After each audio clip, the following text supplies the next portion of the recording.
ونعوذ بالله من شرور أنفسنا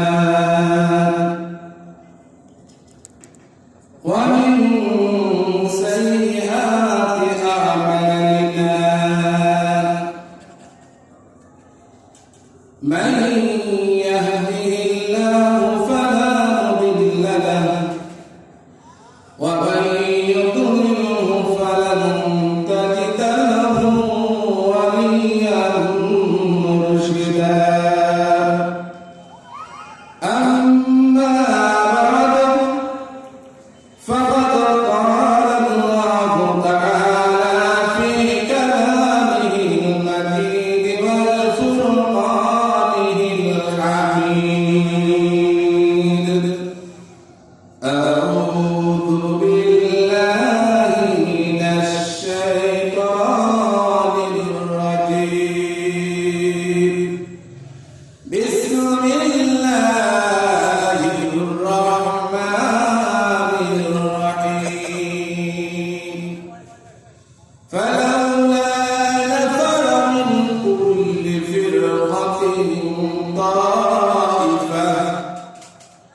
طائفة ليتفقهوا في الدين قال النبي صلى الله عليه وسلم طلب العلم فريضة على كل مسلم وقال النبي صلى الله عليه وسلم أفضل العبادة تلاوة القرآن أو كما عليه الصلاة والسلام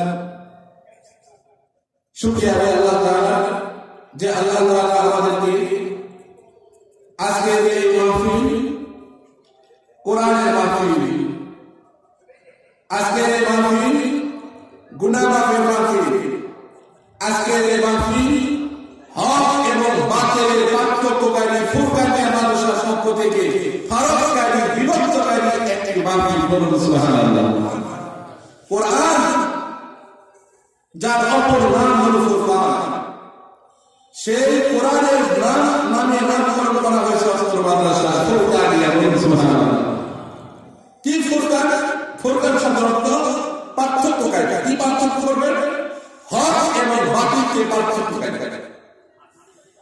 এই মাদ্রাসায় দ্বীনি মাদ্রাস কোরআন শিক্ষা দ্বারা আমাদের ছোট ছোট কোমলমতি শিশুরা হক কোনটা বাতিল কোনটা সত্য কোনটা মিথ্যা কোনটা পার্থক্য করা শিখবে বলুন সুবহানাল্লাহ এই জন্য আমাদের প্রত্যেকটা ছেলেকে প্রত্যেকটা মেয়েকে প্রত্যেকটা বাড়ি থেকে সকাল করে ফুরকানি এবং করে কোরআন শিক্ষার জন্য অবশ্যই নির্ধারণ করতে হবে আমরা রাজি আছি সবাই ইনশাআল্লাহ যারা আমার আওয়াজ শুনছেন কোরআনের কথা শুনছেন এই ফুরকানি মাদ্রাসাতে আপনারা দিবেন আপনার সন্তানকে গঠনমূলক চরিত্রবান আদর্শ শিক্ষার লক্ষ্যে সকালবেলা কোন জায়গায় যাওয়ার আগে নাস্তা করেছে পান্তা কাঁচা মরিচ পেঁয়াজ দিয়ে দুপুরবেলা কোন জায়গায় যাওয়ার পরে বিরিয়ানি কোরমা পোলাও ইত্যাদি খাওয়া হয়েছে দুপুরের খাওয়া এত সুন্দর ভালো ভালো খাওয়ার পরে অবশ্যই একসময় বিকেলবেলা হলো একটা ঘেটনি বের হবে এই যে ঘেটনিটা বের হবে বলবো বিরিয়ানি জিনিস পাবেন না সকালবেলা পান্তা খাইতে কাঁচা মরিচ দিয়ে সেই ঘেটনি বের হবে তেমনি ভাবে ছোট্ট শিশুদের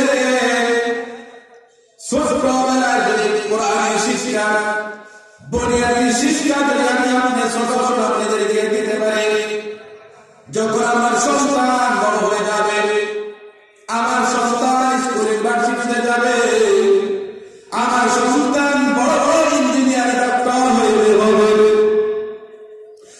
আল্লাহর দান যখন মসজিদে যারা আমাকে বের হবে হাইয়া সালাহ হাইয়া ফালাহ ডাকবে আমার আপনার কোমলমতি শিশু দুনিয়ার কোনো কিছু লক্ষ্য করবে না সকালবেলা পান্তা ভাত কাঁচা মরিচ দিয়ে খাওয়া ডেকে যখন দুপুরবেলা যদি বের হয়, আমার সন্তান বড় বড় ইঞ্জিনিয়ার হবে, বড় বড় চাকরিজীবী হবে, ডাক্তার হবে, ইঞ্জিনিয়ার হবে, বড় বড় ডিগ্রি অর্জন করবে, পিএইচডি করবে, বিদেশে গিয়ে ডিগ্রি অর্জন করবে, তারপরেও কিন্তু তারা এই কোরআনকে ভুলে যাবে না। সকালবেলা পান্তা ভাতের ঘর শেষ যেরকম ভাবে বিশেষ বের হয়, আমার ছোট সোনামণিরা বড় বড় ইঞ্জিনিয়ার হবে, ডাক্তার হবে, হওয়ার পরেও যখন কোরআনের ডাক আসবে, কোরআন প্রতিষ্ঠার জন্য বলা হবে, সকাল বিকাল কোরআনের তেলাওয়াত তারা বলবে না, সকালবেলা সূরা ইয়াসিন তেলাওয়াত করতে বলবে না, বাদ মাগরিব সূরা ইখলাস তেলাওয়াত করতে বলবে না। বাবা মৃত্যু শয্যায় শায়িত হয়েছে, বাবার শিয়রে বসে কোরআন তেলাওয়াত করতে তারা বলবে না। আর যদি আমরা যদি আমার সন্তানদেরকে কোরআনী শিক্ষা না দেই, আমার সন্তানদেরকে কোরআনী মাদ্রাসায় না দেই, ভাত খাওয়ার সময় কোন দোয়া বলতে হয় আমার সন্তান বলতে পারবে না, ঘুমানোর সময় কোন দোয়া বলতে হয় বলতে পারবে না, বছর অন্তর তারাবি নামাজ আছে, তারাবি নামাজের মোনাজাত কি আমরা বলতে পারি না। যদি আমার সোনামণিদেরকে যদি শিক্ষা দিয়ে থাকে, বলবেন দাদু ভাই বলো তো তারাবি নামাজের দোয়াটা কেমনে পড়তে হয়, বলতে পারেন দাদু ভাই আজকে অমুকে মারা গিয়েছে, তাকে কবরে মাটি দিতে হবে, মাটি দেওয়ার সময় কোন দোয়া বলতে হয়, লবণ খাওয়ার সময় কোন দোয়া বলতে হয়, ফজরের পরে কোন দোয়া বলতে হয়, মাগরিবের পরে কোন দোয়া বলতে হয়, ঘর থেকে বের হওয়ার সময় কোন দোয়া বলতে হয়, যেগুলো আমরা বড় মানুষেরা থেকে আমাদের এই ফুরকানিয়া মাদ্রাসাতে ছোট ছোট সোনামণিদেরকে শিক্ষা দেওয়া হবে। সুবহানাল্লাহ। এত বড় দামি একটা মাদ্রাসা আর এত বড় মর্যাদাপূর্ণ, আর আমরা সেখানে এই কোরআনী মাদ্রাসা আমার আপনার হেদায়েতের একটা নূর ছড়ায় দেবে, এটা আপনার হেদায়েতের একটা ওসিলা হয়ে যাবে।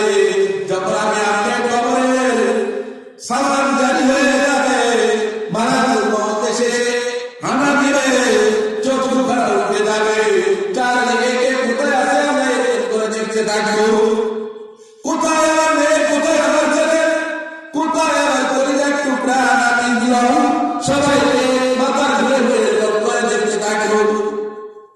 অদৃশ্য সময় আজরাইল এসে আমার আপনার ঈমানকে হরণ করার জন্য, ওই সময় মৃত্যু যন্ত্রণা চটপট করবে এমন ভাবে, সাত সমুদ্রের পানি যদি মুখে দেওয়া হয় তারপরে তৃষ্ণা মিটবে না। এমনি বিপদ মুহূর্তে শয়তান এসে পেয়ারা ভর্তি পানি নিয়ে এসে বলবে পেটটাকে এরাও তোমার তৃষ্ণা নিবারণ হয়ে যাবে। যদি মৃত্যু উৎসাহিত ব্যক্তি যদি ইমানদার হয়ে থাকে, যদি তার মধ্যে ইমান থেকে থাকে, ডেকে বলবে হে মৃত্যু উৎসাহিত, তোর হাতে পানি নয়, তুই প্রস্তাব করে নিয়েছিস, তুই আমার মৃত্যুর কালে তুই ইমান হরণ করতে চাস, তুই মরহুম শয়তান, তুই আমার বাবাকে জান্নাতের মধ্যে বাবা আদমকে তুই গোলাম খাওয়াইছিস, তুই আজকের মৌতের সময় আমাকে তুই প্রস্তাব খাওয়াইয়া ইমান হারাম করার জন্য তুই এসেছিস। আমি আপনাকে ইমানদার হয়, আমি আপনাকে চিনতে পারবো। ইমান না থাকে, আমার আপনার মধ্যে যদি আমল না থাকে, আমার আপনার কোরআন যদি না থাকে, আমার আজকে বাঁচানোর জন্য ওই মৃত্যুর শিয়র থেকে বাঁচানোর জন্য কেউ আর আসবে না। একমাত্র সুপারিশকারী হিসাবে থাকে কোরআন। আমার আপনার সন্তান কোরআন জানা থাকলে পাশে বসে কোরআন তেলাওয়াত করবে, হাদিসে এরকম আসছে মৃত্যু ব্যক্তির মাঝে বসে যারা কোরআন তেলাওয়াত করবে, কোরআন তেলাওয়াতের ধুনিতে শয়তান কাছে আসার সুযোগ পাবে না। সুবহানাল্লাহ। মৃত্যুর সময় আমার আপনার সন্তান কোরআন তেলাওয়াত করুন, এটা আমরা চাই কি চাই না? যাদের আশা আছে করতে নিয়ত করে, আর যদি নয় কাল কিন্তু মনে নয় আমার সন্তানকে সুবহানাল্লাহ বক্তকে সুইচ করে দেব কোরআন শিক্ষার জন্য, দিন শিক্ষার জন্য, অত্যন্ত মৌতের সময় পাওয়া গেছে কোরআন করে বলুন সুবহানাল্লাহ। আজকে তো এমন এক পর্যায়ে এসেছি আমরা, আগের দিনে আজ থেকে 20-25 বছর আগের কথা বলছি, ফজরের নামাজ পড়ে যদি এখান থেকে ওখান দিয়ে রাস্তা দিয়ে গড়িয়ে ঘোরা যায়, জানালার পাশে থেকে দেখা যাবে কোরআনের তেলাওয়াত করে আওয়াজ আসছে। সকালবেলা থেকে পাড়া থেকে কোরআন আর লেহাজ, এই কাঠের তৈরি লেহাজকে নিয়ে কোরআন নিয়ে এই কোরআন থেকে পড়াতেছে, এগুলো মেয়েগুলো ছোট ছোট শীতের মধ্যে বল করা শীতের মধ্যে হেঁটে গেল। আজকে আমাদের পর্যায়ে এসেছি, আজকে আমাদের কোরআনের চর্চা নাই, কোরআনের শিক্ষা নাই। আজকে আমাকে আপনাকে আমার পুরা পরিবেশে এমন ভাবে গ্রাস করেছে টিকটক আর মোবাইল। আমার আপনার পরিবেশ, আমার আপনার ছোট কোমলমতি শিশুদেরকে এই মোবাইল আর সোশ্যাল মিডিয়া এমন করে কাজ করেছে, কোরআন থেকে আমাদেরকে বহু দূরে সরিয়ে দিয়েছে। আগে তো সিনেমা দেখতো বাঙালি দিয়া, যদি কেউ দেখতো তাকে আমরা শাসন করতাম। তারপরে একদম গ্রামের মধ্যে একটা টিভি, যে বাড়িতে টিভি আছে আমরা সেই বাড়িতে খাইতাম না, ঠিক এই ওদের বাড়ি টিভি আছে ওদের বাড়িতে খাই খাই।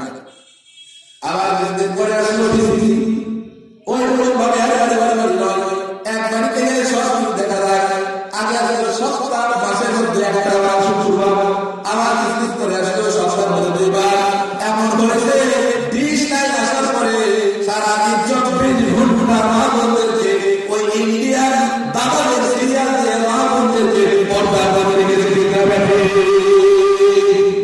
পর্দার মধ্যে রাখলে কি হবে?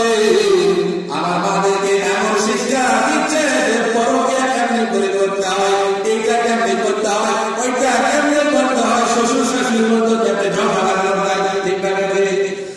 যৌথ ফ্যামিলি 5 বাড়ি দিন যাদের এক সংসারের মধ্যে আছে, কোনো সমস্যা নেই। সোশ্যাল মিডিয়া এমন ভাবে কাজ করেছে, এমন যৌথ ফ্যামিলি গ্রামের মধ্যে খুঁজে পাওয়া কঠিন হয়ে যায়, ঠিক না? কেননা এখানে এমন কিছু শিক্ষা, এমন কিছু দেখা যায় যেগুলো আপনার পরিবারের মধ্যে থেকে পরিবারটা ধ্বংস করেছে। বলেছে আর ছোট্ট সোনা হইবারে আর বুকের মধ্যে কোরআন বুকের মধ্যে নিয়ে আনে, এই কোরআনের সঙ্গে যে জিনিসটা যেটা আমরা গেলে কাঠ বলি, এইটা যদি ওই সার কাঠ দিয়ে তৈরি হয়, মেহগুনের কাঠ দিয়ে তৈরি হয় না, মেহগুনের কাঠ সার কাঠ দিয়ে তৈরি হয়। আমার ভালো আসবার পত্র এগুলো সোফা করে ঠিক না বেঁধে ওই কোরআনের সঙ্গে যে রেহাটা দেখলেন, ওই রেহাটাকে তৈরি করা হয়েছে শিমুলের কাঠ দিয়ে ঠিক না বেঁধে। শিমুলের কাঠ আর নর্মাল কম দামি কাঠ দিয়ে তৈরি করা হয় ওই রেহাটা। কম দামি তৈরি হলে কি হবে? ওই রেহাত কম দামি কাঠে হলে কি হবে? কখনো এই সোফা টেবিল শোকেসে যদি কোনো সময় রাখতে লাগে, কেউ কেউ সালাম করে করতে লাগায়। অথচ কোরআনের সঙ্গে কম দামি রেহাত আর এই কম দামি কাঠ দিয়ে তৈরি করা রেহাতটা এই কোরআনের সংস্পর্শে আসার কারণে কোনো সময় যদি আমার আপনার পায়ে ঠোকা লাগে যায়, ওই রেহাতটাকে কোরআনের মতো সম্মান করে ঢুকে লাগে, ঠিক না? যারা বলে মাদ্রাসায় পড়লে তেমন কোনো শিক্ষা পাওয়া যায় না, মাদ্রাসায় পড়লে লেটার বোঝে না, মাদ্রাসায় পড়লে সোসাইটি বলে না, তাদেরকে উদ্দেশ্যে বলতে চাই, এটা আমার আপনার কাছে সোসাইটি বলে না বলেও এনারা বলেন সর্বোচ্চ আল্লাহ এবং আল্লাহর রাসূলের ভিত্তিতে লিখিত হয়েছে, শ্রেষ্ঠ বান্দা হিসেবে আল্লাহর কাছে লিখিত হবে। সুবহানাল্লাহ। আমার আপনার কাছে দাঁড়ানো হবে পারে, আমার আপনার কাছে বদনাম হবে পারে। মাদ্রাসায় পড়ে তাদেরকে বলে চাকরি পায় না, ভাত পায় না। ভাত খাওয়ার তো সুযোগ কিনা, ভাত খাবে কোন সময়? আজকে আমি আপনাদের এখানে এসেছি বহুদিন পর, আজকে আমি একটু ডাল ভাত খাইতে চাই, আমি যদি সাদা ভাত চাই, বলবেন না হুজুর পরে আপনারা আপনি মেহমান ভালো, আপনাকে এগুলো দেওয়া যায়। সর্বক্ষণই আল্লাহর নিয়ামত এত পরিবারের নিজেকে ব্যবস্থা করেছে, সে এমন নয় উত্তম নিজেকে ব্যবস্থা করেছে। বিরিয়ানি আর কোরমা কাছে কাছে যায়, ভাত খাওয়ার তো সময় নেই। তারা বলেছিল কথা ঠিক, ভাত পাবে না, ভাতটা পাবো কোথায়? আপনাদের দেন না, আপনারা তো ভাত দেন না, ভাত পাবো কোথায়? আল্লাহ পাক তো দামি দামি খাওয়াচ্ছে। সুবহানাল্লাহ। দুপুরবেলা একটা প্রোগ্রামে ছিলাম, আজকে মাহফিল নাই, বললাম আমার বন্ধুকে, বললাম বন্ধু বলতেছে চলো ঘুরে আসে। আল্লাহ আল্লাহ একটা গাড়ি গাড়িছে, নিজে চলে আসে। এই ঠান্ডার মধ্যে ঘুরতে আসে, ঠান্ডার মধ্যে সর্দি একটা ভাঙা করে নিয়ে আসে। বন্ধু বলতে আমার একটা মাহফিল আছে, কোন জায়গায় শীত তাহলে চলো যাই। আল্লাহ আপনাদের দোয়ায় একটা মানুষের দায়িত্বে আছে, এই কোরআন নিয়ে আসে, এই কোরআনের প্রচার প্রসার নিয়ে আসছে ছোট ছোট সোনামণিদের মাঝে কেমন করে এই মোবাইল বাদ দিয়ে মোবাইল আসক্তি আউট করে দিয়ে এই জায়গাতে কোরআন কেমন ফিট করা লাগে এই উদ্দেশ্য আল্লাহ তাআলা সবাইকে কোরআনের আওতা দিয়ে কোরআনের ছায়া করে কোরআনের সুপারিশ অর্জন করার মতো মন মানসিকতা তৈরি করে বলেন আমিন। দন্তশিলা এই ছোট সোনামণিরা আমাদের মেয়েরা যখন কোরআন শিখবে কোরআনের সরস্বতী আসবে সারা বিশ্বের মাঝে আল্লাহ রাব্বুল আলামিন বলেন যে ব্যক্তি উত্তম চরিত্রের অধিকারী হয়েছে আমাদের নবী ওয়াইদু মুআল্লিমা আমি রাসূলকে প্রেরণ করলাম শিক্ষক হিসেবে মাকারিমুল আখলাক সাধারণ শিক্ষক নয় আমার নবী সাধারণ শিক্ষক নয় উত্তম চরিত্রের অধিকারী এমন শিক্ষক আল্লাহ পাক আমাদেরকে দিয়েছে।